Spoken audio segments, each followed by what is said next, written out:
gentlemen, this is Live and Loud with the Lord. Nelson, that is. And we have a very special guest, a manager supreme, a guy who knows so much about the music industry. And we're going to talk about music. And the thing is that with Live and Loud with the Lord, that's what I want to do. I want to talk about music and things associated with music, but I want to talk about music and all types of genres and everything like that. But we want to get to know this young man who is Mr. Keith Neddo. Did I say that right? You did say that right. Hey, listen, you got to make sure you got your name right, of course, man. But Keith is a great guy, and so we're going to get this started. And Keith, the first question I have for you is, where are you originally from? I know where you are now, but where are you originally from? New York. That's it? That's where I'm from. I know, but I'm just saying, you got to, come on, there's got to be some backstory to New York. It's New York. I'm from New York. I know, but what part? I lived there until 2016. Moved down here in South Carolina in 2016 of July. Right. And that's it. That's it. I mean, I'm from New York. Okay. All right. That's what you need to know. I've been all over New York. I'll take that answer and roll with it. All right. So next question. What got you into this music industry? Being a music fan. Being a music fan. Mm-hmm. Got to be a backstory, just more than just all right. music. Where you want to start? Way back in the 90s? I want you to start wherever you listen. I wanted you on this show because I know you've got stories. I know you've got interesting information that people are going to love. So that's why I'm like, I got to holler at Keith. Right. Let's go way back. We go back to when I was a fan going to the music shops in the 90s. See, at that time I was in upstate New York. So I was in the Albany market, and, hardcore was pretty prevalent there. And bands like Biohazard and all that would come up from the city and play in the QE2 in Albany. And a lot of big artists have busted out of there, believe it or not. Ray Brink, Jason Bittner from Shadows Fall. And now he's in Overkill also. Ray Brink in this moment. The Clay People busted out of there. They were on Universal Soldiers movie and were signed to Mercury Records at one time. But I started in that genre and started an independent record label myself. And in 98, first band I signed was a band in that area called Straight Jacket. Put their record out. Pretty big, local band. And was working with a bunch of local artists, and Leo Curley and I were in the studio recording his Bent project at the time. Mm-hmm. And he says to me he's going to go down in the city and try out for Biohazard because Rob Escavera had just left Biohazard. I said, well, that's cool. I know those guys. He got it. He got the gig. Awesome. So one thing led to another, and Billy Graziade and we're just talking. He's like, Keith, I want you to put out the next record. I said, and they had just been dropped from Mercury and hadn't signed with SPV or Sanctuary Records yet. And this is like 99, 2000 we're talking. Okay. So I put it all together. I mean, it was a lot of work. I mean, I flew to Florida, picked up Todd Litchie, drove up to Atlanta. No, never mind. I got that all mixed up. That's when I signed Rich. See, I'm old. Rich Ward, the Duke. No, we went down to, that's right. I got that. We went down to 660 Madison Avenue in New York City and sat with Michael Guido, Evan, Billy and Danny, myself, a couple other business partners I had, money guys, Mm-hmm. And Rodney Wilshire, the president of the label.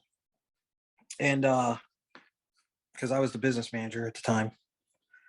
And it was an LLC. We had Jack Dennis was the entertainment lawyer the lawyer basically that, was our lawyer that brokered all the contracts and stuff.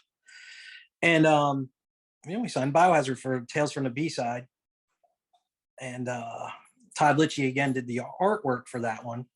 And Sean Casella was SM Audio, did the mastering. And we released that, I think it was January of 2001, sorry. Mm-hmm. I know I promoted the shit out of that record because I went to Louisville, promoted it there with Black Frank on their radio channel. I mean, I was all over the place promoting shit. You know, the industry was way different back then. Everybody bought CDs. There was, you know, Napster was a thing, but, you know, people were still buying CDs. Radio stations still, you know, mattered. I mean, it still matters, but I mean, things have all changed with Spotify and all that shit. Of course. Still, national promotions is still a big expenditure. It's a pain in the ass. Yeah. Most local bands and independent bands can't afford it, but they don't understand it either. Right. Because it's a lot more expensive than you think. Yes, sir. I've learned a lot from you talking, having those conversations. Yes, indeed. Oh, dude, it's ridiculous. Yeah. You're touching on some of the questions I'm going to get to later on, but yeah, go ahead. All right. Well, you know, so that's where that one went. And so after Jack Dennis got brought into it, and Rodney and John Adair and Todd Litchie, these were all people that were part of this record label. Mm-hmm. You know, they made me business manager and then head of A&R. I was the president for a short time, but it, you know, as it changed from an independent label to the LLC that it became, I was no longer president. I was just business manager. Okay. And then the way the bylaws were written in that, every 2 years the business manager changed. So, you know, I just was head of A&R. Mm-hmm. And business manager, I think, went to John Adair at the time. Then Rodney. It's like kind of circled around. Okay. And then the next band I signed was Six Speed. Six Speed. Yeah, that's where I flew down to Florida, drove up with Todd Litchie because Todd lived in Florida, to Atlanta. I think it was the Cotton Club, but maybe I'm wrong. I can't remember, where I saw Six Speed play with Injected and a bunch of other bands. Diana Fragnito was there from Island Records, and Andy Sneap was there. Sneap. Yep, Sneap was there. The great Andy Sneap. Yeah. That was the first time I met Andy. Right. And you know, Diana Fragnito was ranting and raving about how she signed and Injected and da da da da da da. And I'm like, well, I like this band right here. You know what I mean? I was invited down anyhow. So, right. I think Rich was married to the girl that just passed away there. The wrestling young lady. Yeah. Yeah, and Happy was in the band at the time, and so was Dan Dryden. So this was after Corey left. Right. So yeah, this was like, I think that record came out in 2002, if I can't remember, if I remember right. Mm-hmm. And Billy Gray joined the band after I had already signed him. So Billy was in Six Speed also. Oh yeah. Billy was in Six Speed. Back then. Okay, yeah. So I know he knows, Steve. You know, my boy Steve Coleman and stuff like that. He used to, tour manager for be the sound guy for Stuck Mojo and Fozzy and stuff like that. But go ahead, I'm sorry.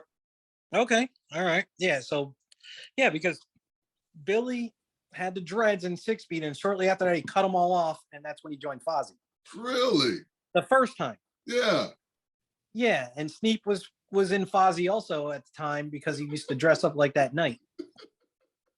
Oh man, this is crazy days. Man. Hey, but look at him now. He playing in Judas Priest. He's in Judas Priest, yeah. I mean, come on, yeah. Man, there was some drama about that just recently that he wasn't going to play, and now they brought him back. So. Yeah, right. I'm kind of happy he did because he did a great job. You can't be Judas Priest without two guitar players, man. That's a two guitar player band. Yeah. So, but anyhow, then after that, then the next big band I would say I signed was Byzantine. Mm-hmm. I don't know if you heard of them. They're from Huntington, West Virginia, and they're on Metal Blade now. Okay. But at the time, I didn't sign them to DK. I signed on to Prosthetic Records, which is EJ is the owner of Prosthetic Records. He used to work for Century Media. He was A&R at Century Media. He left and started his own label, and his big band was Lamb of God. Lamb of God. That's a big band. So what happened was Lamb of God rolled through town in Valentine's in downtown Albany. I went over to see those boys, hung out with Chris Adler, and gave him the record, and he loved it. And he gave it to EJ. EJ gave me a call, so we just brokered the whole deal. Awesome. And actually, DK kept them. So I lied. DK kept them for Europe, and EJ put them out in America and named the album The Fundamental Component. Awesomeness. See, listen, you were trying to be, you're being a little humble there at first. I'm just like, where is he from? You know, Keith is being real cool. And now well, I'm from New York. I uh, mean, you know, I live yeah, in Queens. I I've mean, lived I in know you're from New York, but New you know, it's all love. Go ahead, continue. All right. So then after this is like '04. Mm-hmm. And then I kind of took a break for about 4 or 5 years, about 4 years. Mm-hmm. Pop punk was kind of like coming back a little bit in the later 2008ish, 9ish. They was trying to make a resurgence. Okay. You know what I mean? For a little bit, it was really big in 2002, 2003, you know, with Blink. It was coming back. And then I started working with Billy Stevens and Danny Walker from Handsome Devil. I don't know if you're familiar with that band. I thought you were talking about me, but it's good. That band was on RCA. Oh, really? Oh, yeah. They were signed to Lit's record label. Okay. So I know Jeremy. As a matter of fact, Jeremy Papa from Lit. Me, Billy, Jeremy, Rachel Bowen I got introduced to that night. Alex Kazakis from they own a bar called the Slide Bar in Anaheim, California. Okay. So now I'm all the way out in California now. Because that business trip right there was a huge trip that's going to build up to modern day today, where I still make money from. Got you. With a whole nother band, but I got to get there. So when I went out there to go to NAMM. Okay. And Meshuggah was playing at the Slide Bar that night. So that's why I went. But so was Lit. Right. They have multiple rooms there. So Meshuggah was in one room and Lit was in the other. And I watched a little bit of Meshuggah. Of course, I watched all of Lit because I like that band. And who came up? The singer of Judas Priest, the Ripper Owens came up on the stage and they did a couple Priest songs together. Yep. Carrie Kelly was there, and at the time he was playing in Alice Cooper.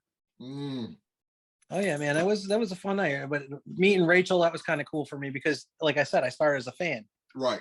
So I'm a fan of the '80s hard rock from the Sunset Strip because of my age.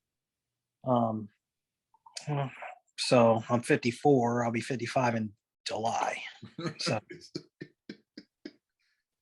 still a baby. Yeah, I wish. Wish I could go back in time. So let's see.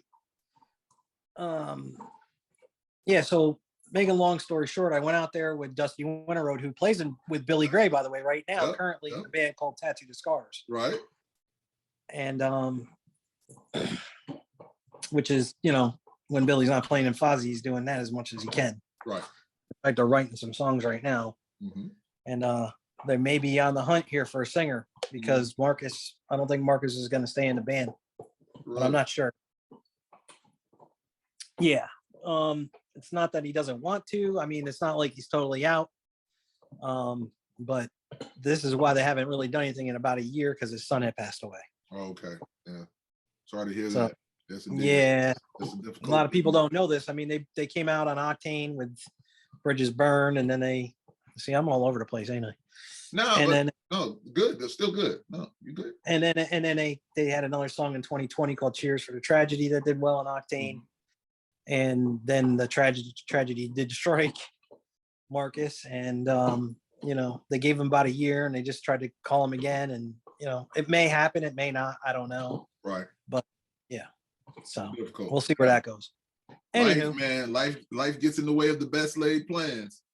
So when I went out to California to NAMM, you know, met a lot of interesting people, and met George Grimaldi from Sony.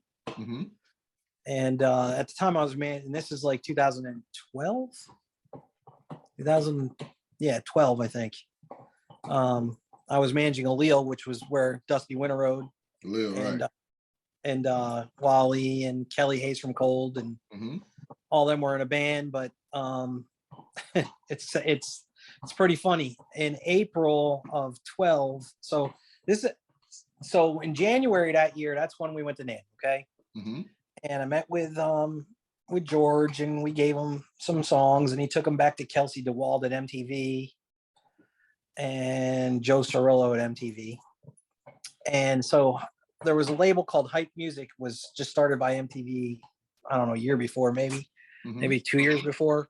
And it was for basically publishing, Okay. putting songs on television and in movies. Gotcha. And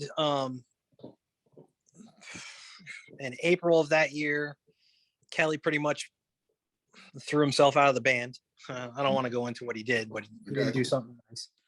And so Kelly from Cold was out, and they brought Jesse Rush in from a few other smaller bands to play rhythm guitar.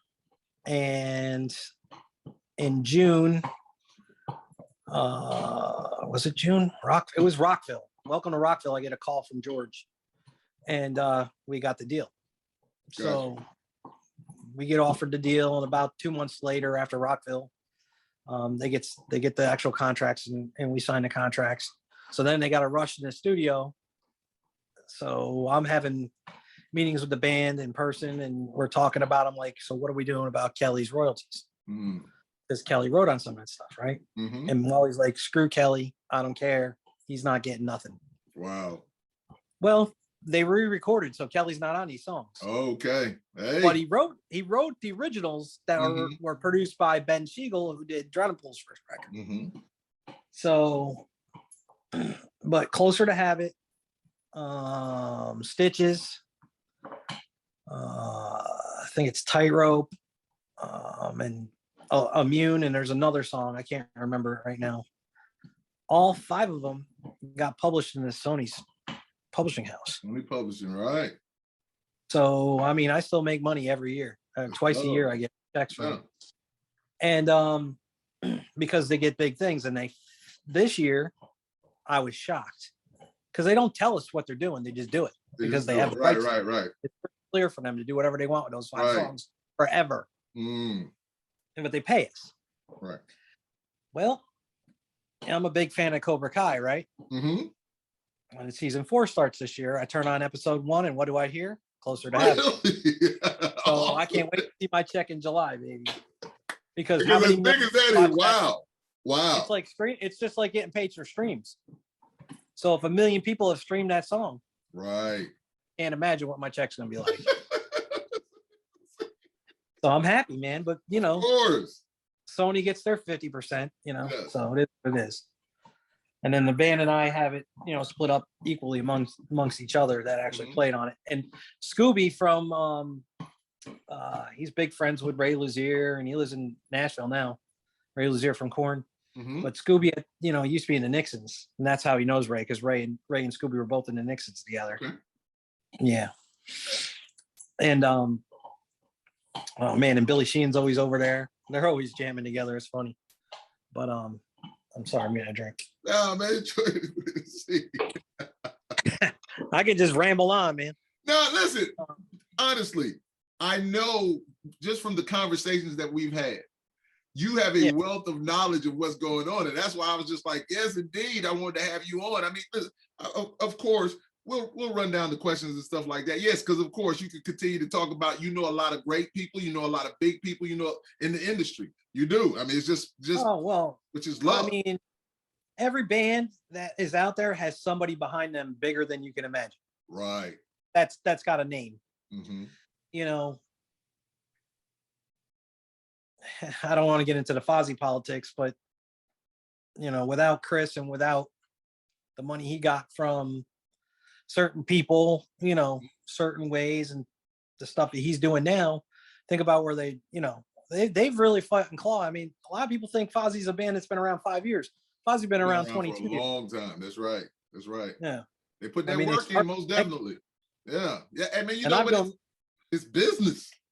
Yeah, I've known Missy Colazzo, the person that runs Megaforce, for years. I mean, she started as a DJ at WSOU. So, like I told you, the hardcore scene, Yeah. Well, okay. Well, listen. You want to go? You want to continue?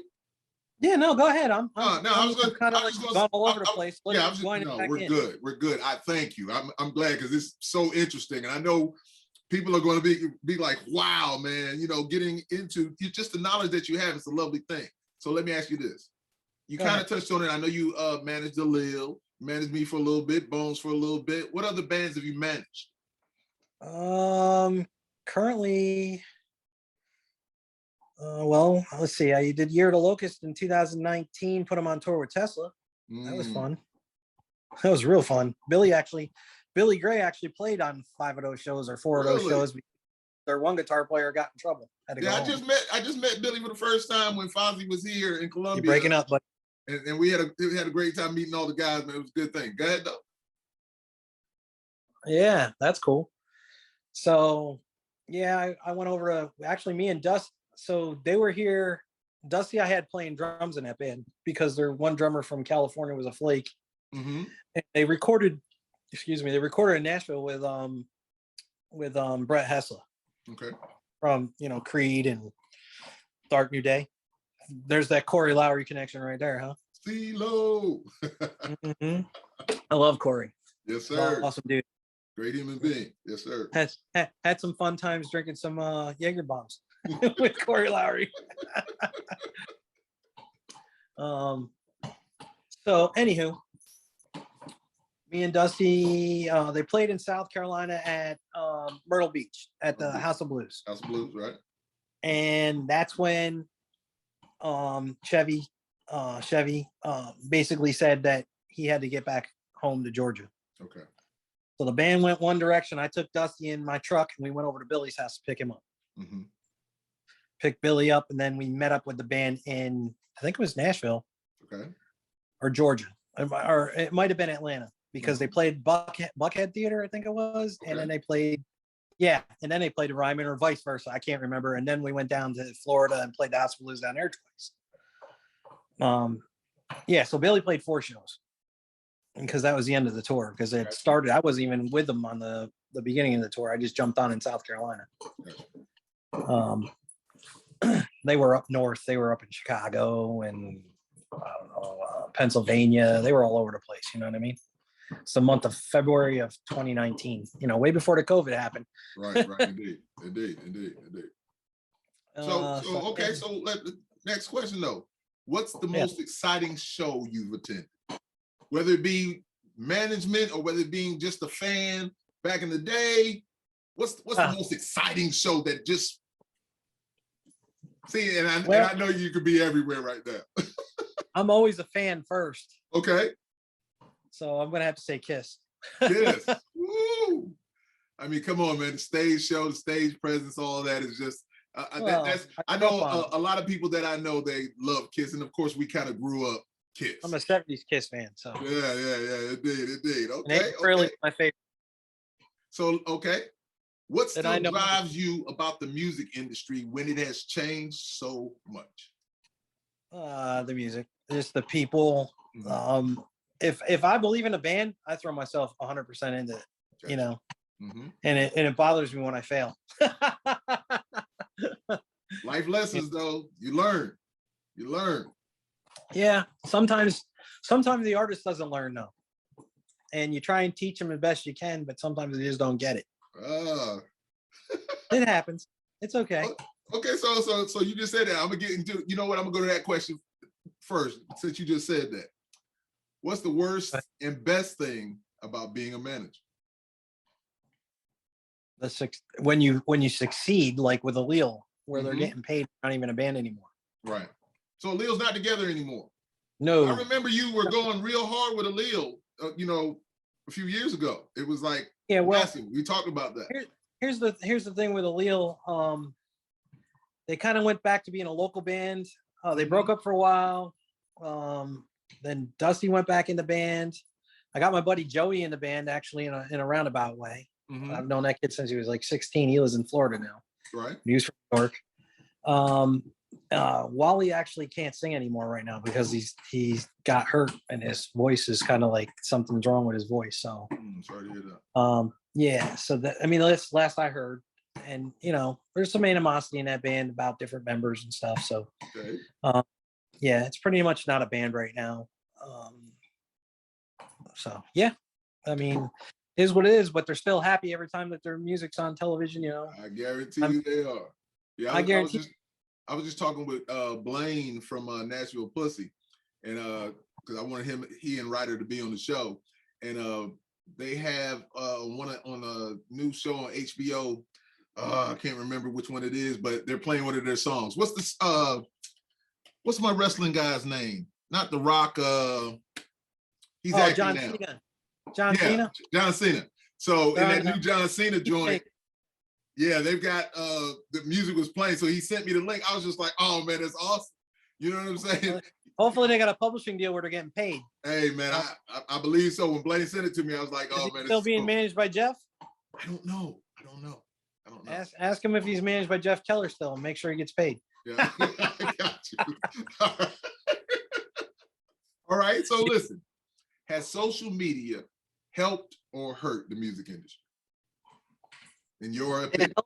It helps the smaller bands, but it really doesn't help the bigger bands. Okay. And why is that? The only way it helps the bigger bands is it keeps them more closer to their fans, but it makes the it makes the rock star less of a rock star. That's very true. Because, it's like they expect, it's just like it's kind of flooded, When I was a kid, Gene Simmons, Paul Stanley, Ace Frehley, and Peter Criss were untouchable. You couldn't get close to them. Yeah, now that's real. Like Clint Lowry, John Conley, LeJean, they're just normal people that I am any minute. Right. Indeed. You know what I'm saying? Yeah, they're still superstars, but they're more accessible. Everybody's more accessible now. Yeah. You'd have to look at a record cover and find out, read the liner notes and, find out about that. These, and, that doesn't happen anymore. At the record. Everything is instant. Everything. Yeah. It's not the same no more. Yeah. It's not. I mean, I used to look at here. Let me go back to the Stuck Mojo thing. Okay. Way before you. Okay. Mm-hmm. Remember when I said I was a fan? And before I worked with Biohazard and before I worked with Rich, I was a fan and I was buying their records in record stores. Right. Indeed. I got turned down by the local record guy on Not Promise Tomorrow, not Promise Tomorrow. What's the album? Pig Walk. Yeah. I love that record. Yeah. Pig Walk's an aggressive record. That's a good one. That's really the first time when I hadn't seen Bones since high school. And then we got back. I just in the Mike Martin interview, I was talking about it. When I saw him, when Reggie told me like, "Hey, you got to come to this Stuck Mojo show," and he's like, "Bones is lead singer." I was like, "Bones?" He's like, "There," and I was just like, "What?" And then it was just so amazing to see him, and then we just hugged it out, man, just bros from back in the day, and just laughing and clowning, and just to see him and have him scream my name so loud because he hadn't seen me in a few years. So it was just amazing, man. So yeah, indeed. And then when you had Mike on last week, I watched that interview, and I never met Mike because when I stopped working with Six Speed, and when they turned to Kafu or whatever, right before, you know what I mean? Mm-hmm. And then Mike came in. I still follow him as a fan. Yeah. My Kung Fu is Good wasn't even out yet. Even though I had all those early demos, like I have those demos to My Kung Fu is Good and the Kung Fu and I have them all somewhere in a bin. Because Rich would always send me shit. Right. Rich told me, how about this? When Rich was in what was that band he had with Russell and Adrenaline Mob? Adrenaline Mob, yeah. Yeah, he told me he was going to steal freaking the bass player for that band and put it in Fozzy, and he did. He told me that night, and when I saw him play live, he's like, DeLeo. I think that's his, DeLeo. Yeah. And then Fozzy came up to Albany and played Bogies, and me, Billy, and Paul DeLeo ate pizza at the Pizza Corner joint. Right. And I think it was 2014. And then, then Corey came through with I Empire. Hey, listen, that album, I chopped it up with Corey for a while when he came here, and that I Empire, man, not the second album, but that first one. Oh, it's fire. They redid it a whole lot of times, which Corey told me. But let me tell you something. That Bull in the China Shop and all those things like that, That album is so great, and I listen to it over and over and over again. I mean, it's really an amazing album. It really is. I really enjoyed that. Victim of a System with LeJean. Oh, love that. Love that beautiful, album. Beautiful. So I've had Corey produce a few of the bands I was managing. Did you know that? Say again now. I had Corey produce a few of the bands I was managing. Let me tell you something. I've talked to Corey, and even though like with my guy that I have now, Matt Acevedo, which is he's an amazing guitarist, amazing musician. Why do I know that name? Well, I mean, that's my bandmate now in Plastic Catastrophe with Lord Nelson. And so, well, what Acevedo? Well, why do I know that name? He's from New York. He's from New York. What was he in? Nah, he wasn't in anything. From what I know, from what I can remember, but he is the music that this new album that we're working on right now. And I know that name. I'll talk to you about all that stuff too off camera and everything like that. But we've got oh man, we have some great music. It's just gotten better from the first one, because we just know each other, so much better now. And he's just a great individual. He's kind of like where he's rich and he's a guitar player, right? Yeah, he's rich. He's Sebastian from Live. Say again. I know him from something. Yeah. He's an amazing guy. I call him MMA, the Magnificent, Matt Acevedo, and he's just my dude, man. He really is. Okay, so moving on. I said I wasn't gonna hold you long, even though with you, I know I can talk just like I talk with Mike forever, But here's the deal. What is your favorite music genre? Oh my God. Or are you just like me? If it's hot, it's hot. Because I don't care if it's country or classical music. If it just feels good to me and sounds good to me, I love it. It's just what it is. I'm not a genre snob. It's definitely hard rock and metal, but I mean, if I like it, I like it. You know? Right. I mean, I like Jelly Roll. I mean, he's all right. My wife was playing it the other day, and I was like, yeah, it's bad. I like it. I knew who it was though before she thought she was turning me on to him, and I was like, I know who that is. That's a Jen. That's a struggle. That's like struggle. That's like Waylon Jennings, blood. So. Oh, right, indeed. All right. So, can you tell this guy or us what's a wild story of an artist that you can tell? Something that you can tell and get away with. Something you can tell and get away with. Listen, that lets me know there's a lot of them. All right. So when I was working with Biohazard, they played a show it was in New Jersey. Mm-hmm. They played a show, and in the other part of the venue, there was the all male freaking dancers on the stage. Really? Billy's like, look at this shit over here, man. Like what, Chipping Dolls or Chipping Dolls? Yeah, stuff like that going on. Yeah. Like, because you got like a shared green room type thing to go on the stage and all that shit. And you look in the other door, and there they are. Hey, that was the true sausage fest, yo. Yeah, and this is this is before Evan became a porn star. Just Evan Seinfeld's a porn star, right? All right, Lola, I didn't want to get you in any trouble with anything like that, You ain't gonna get me in trouble. Billy ain't gonna call me. You ain't got my number anyhow anymore. All right, so listen. If you could only have one album to play for a month straight, what album would that be? Kiss Alive. It's Alive. Kiss Alive. Oh, you said Kiss Alive. I was like, It's Alive. Kiss. All right. Yep. So you truly a Kiss. You're a Kiss. Kiss Live. You truly really tattooed on my right arm.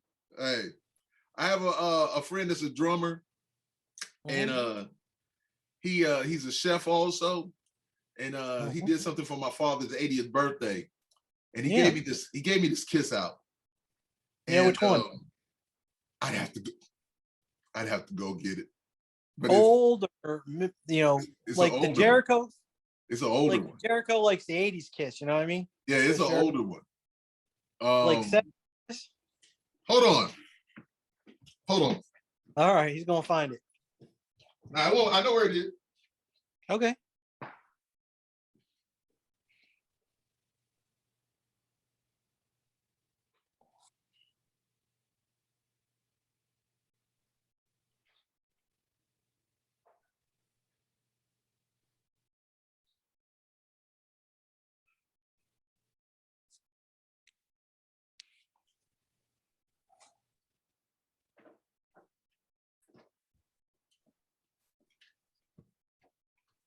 So I know you know this album.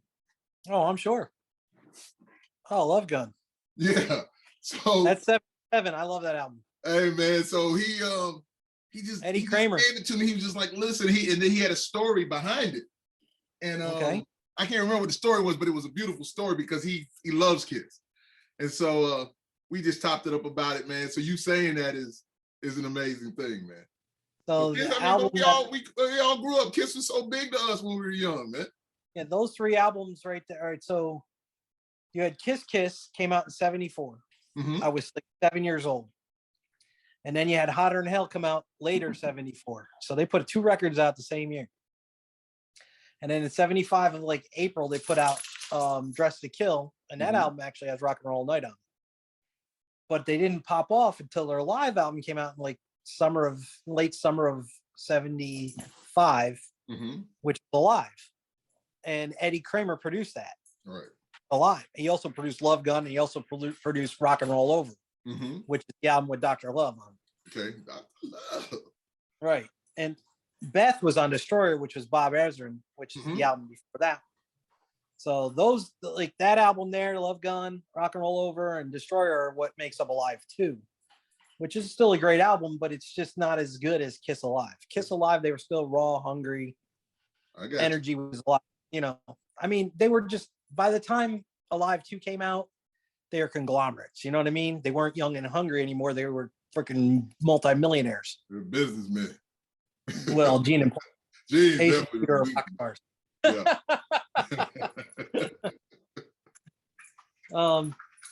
But hey, it's you know, sometimes, you know, every band's got one of those business guys, you know what I'm saying? Or 2. Right. Like, you know, without Rich and without Chris, Fozzy wouldn't be Fozzy, right? You know what I'm saying? So right. 100%. 100%. Well, and look, man. Good. I'm sorry. Go ahead. What are you saying? I said Rich is a musician. You know what I mean? Rich is definitely a musician. Also, he understands the business pretty well. Yeah. Rich is he's just one of those guys, man, that when he and I got together, it was so easy, you know? And yeah. The thing about it is that Rich was so easy to work with because, you know, my mind is, I'm open to a lot of things. I was like, let's do work. Let's get it in. Let's do what we got to do. Sebastian from Lies, we just connected so well. And Matt tells a story that he had sent me some music before. And he said, I must not have been feeling it because I didn't get back with him. But around that time, I was probably doing stuff with Mojo or Lies, and I just didn't have the time for it. You know, because I remember it, but not like that. But then he said his wife told him, send him some music again, because he's a big Stuck Mojo fan. And so he sent me something again, and that was the first song we released called Action. And I said, hey, man, it was the same way like when Rich sent me Open Season. I wrote that song so fast, you know, because Rich was here, and they this is what we want to do, Open Season. By the time they got back to Atlanta, I had it was done. You know, I'm sure you've heard all the songs with Bones on them, right? From that album. Yeah. Because they toured on that, you know, with Rennie, with Forever Never in America. I know. And listen, so all those things, man, you know, because I was at the shows when they were here and all that like that. And that's what I always try to tell people, man. Bones and I are really that's my brother, man. We were so cool. And people don't understand. And I thank him for giving me that stamp to say, like, hey, because I told him, I said, hey, man, if you don't want me to do this, I won't do it. And he's like, nah, I'm going to give you my blessing, man. You recorded those songs, handle your business. And I just thank him for it, you know. There's a little saltiness there at first about what it was. But then, you know, he was the one that brought me to Mojo. And so the respect level, and we've just had that conversation even afterwards. And so, you know, I hit him up and I'm praying that he's going to get on the show also, because I want to laugh and clown with him also and just have a great time. Because that's my dude. I love him too. I mean, I just wish he had a little bit more patience, because I was working some shit for him back in the day, but he ended up signing with friggin', you know, he fired me and then signed with Pavement. Pavement. Right.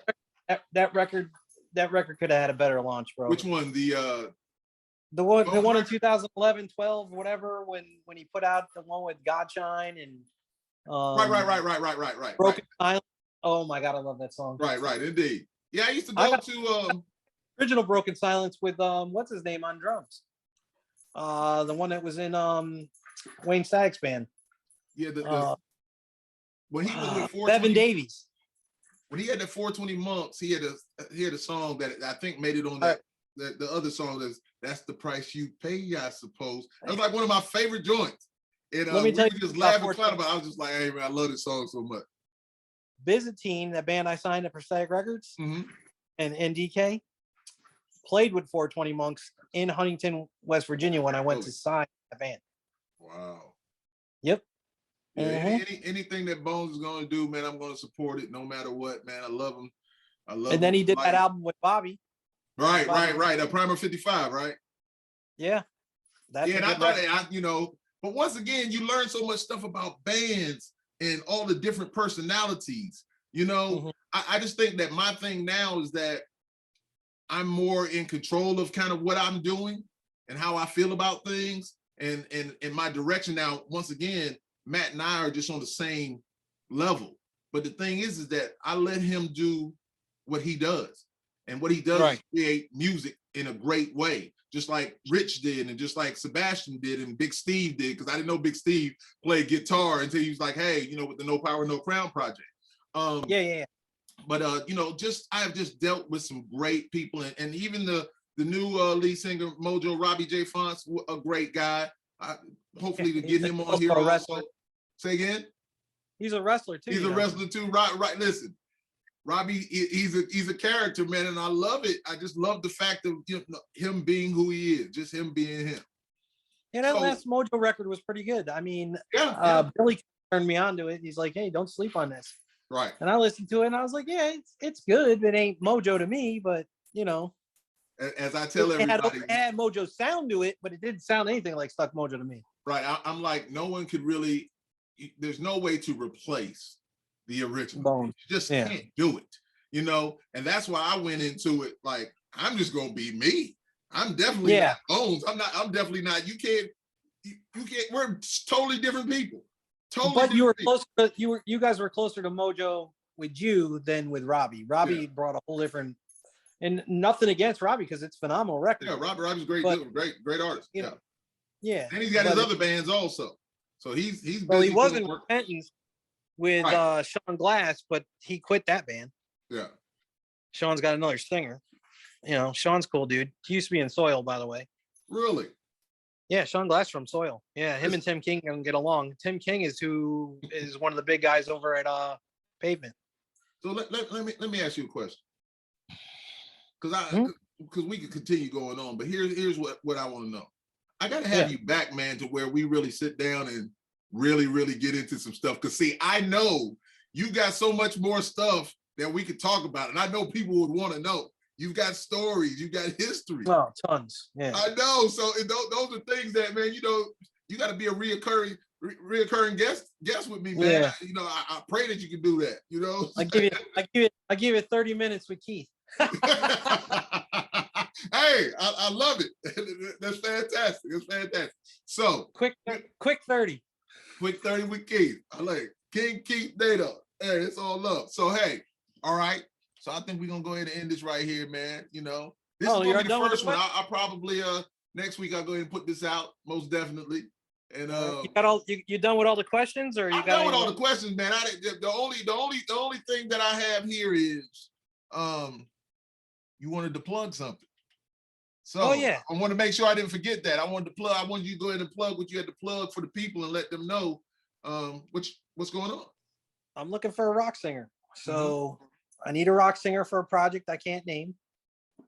But if you give me you hit me up with kegmanager@gmail.com, which is KEG manager, MANAGER @gmail.com.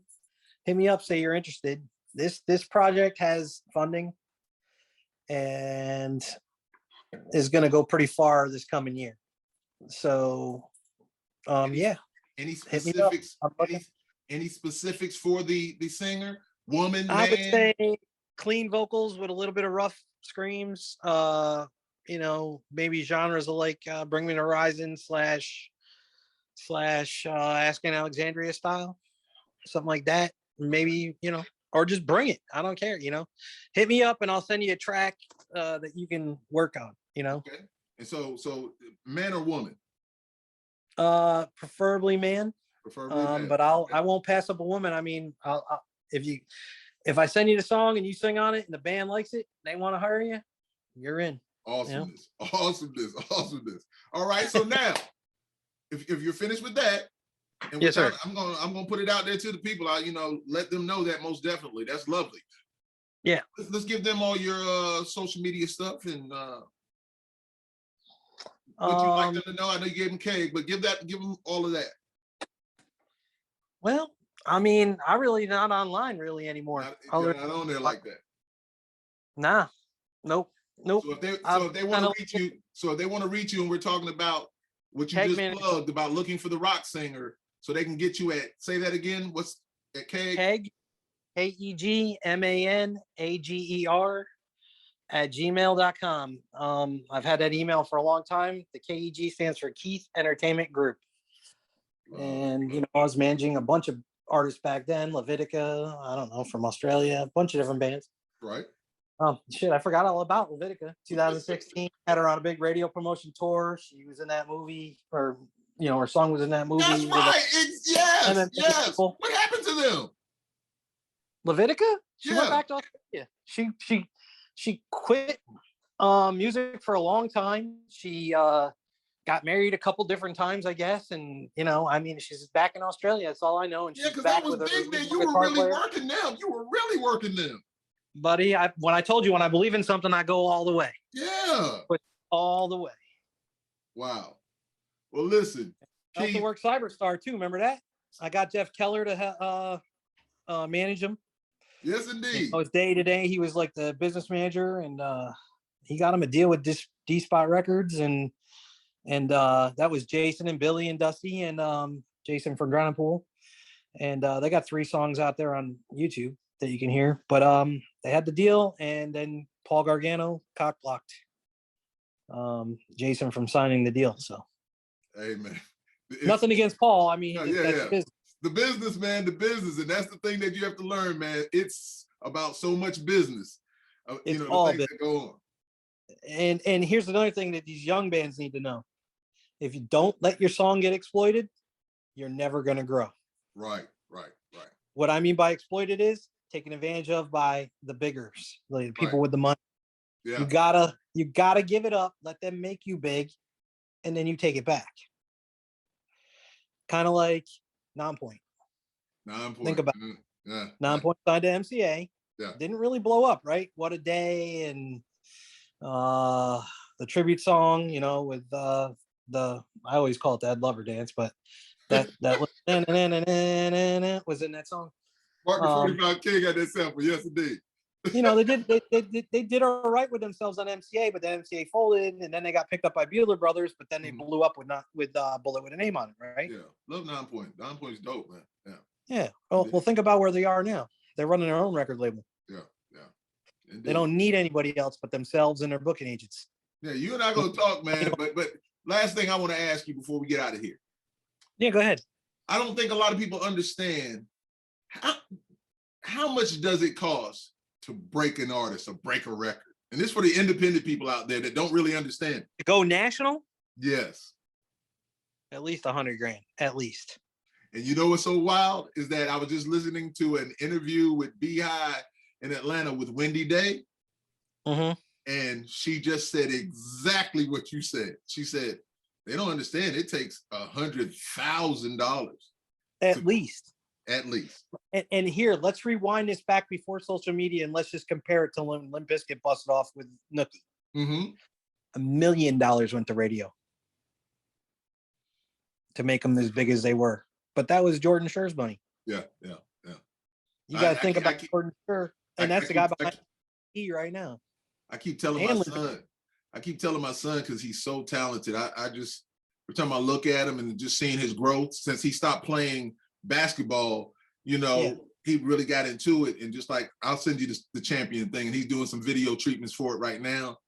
But man, I'm just looking at him like he has so many songs, but he's the type that he needs that backing. You understand? Rap is a totally different game, man. That's that 100 grand is nothing in rap. Yeah. You probably need $500,000. Yeah, indeed. And that genre to break now is even tighter. So because you got to look at your radio stations and the people you got to build behind you and to promote you. Right. And what people don't understand is record labels used to be these conglomerates, right? They had a lot of people employed by them. Now all those guys are individuals that want to get paid to do their same jobs, if that makes sense. Yes, it does make sense. When you were signed to like Epic Records, right? You had the head of the Epic Records department that did all the artist development, right? Right. And I know that guy, right? Mm-hmm. And he's a radio promoter, but he can't get you broke by one thing. He can pull some favors, do a couple things. It takes multiple people, and because you got multiple markets. Right. And then there's gatekeepers. Certain stations you can't even get on without paying the gatekeeper. Or it's bananas. Keith, I'm telling you, I wanted you on here because you got such a wealth of knowledge of what's going on, man. And I appreciate it. I really do. And we will definitely do this again and talk further into it. We might go into something specific as far as maybe even breaking records and talking about, something like that as a how-to, maybe that, what people should do from your perspective. So, well, yeah, man, I'd love to, talk about that. Maybe we focus it down and we write up some questions together or something and answer, No doubt. It's going to be good, man. So once again, man, thank you so much. I really appreciate it. Much love to you. Thank you. Ladies and gentlemen. You're welcome. It is Mr. Keith Neddo, and this is Live and Loud with the Lord. All right. Nelson, that is. All right, man. I appreciate you. Thank you very much. All right. All right. Peace man. out. You're good. Peace. All right. Bye. All right. Bye-bye.